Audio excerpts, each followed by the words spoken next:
আসসালামু আলাইকুম। আপনারা দেখতে পাচ্ছেন আমার হাতে একটি এলইডি বাল্ব, যার ব্র্যান্ড হচ্ছে আরএফএল ব্লেজ। এটি আমি 3 বছর যাবৎ ব্যবহার করতেছি।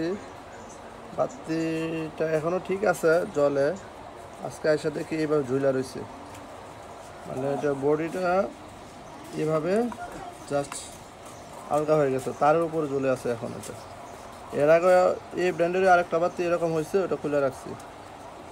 তো এটার কারণটা কি বুঝতে পারতেছি না। আর মূলত আমি এই ধরনের দুইটা সমস্যা পেয়েছি, দুইটা বাতিতে একই ব্র্যান্ডের। তো আপনারা কেনার আগে অবশ্যই চিন্তা করে দেখবেন কি ব্র্যান্ডের কিনবেন। এই ধরনের ব্র্যান্ড কিনতে গেলে এই ধরনের সমস্যা হইব আপনাদের। তো আপনাদের কারণে সুবিধার সাথে আমি এটা আপনাদের সাথে শেয়ার করতেছি। ভালো থাকবেন।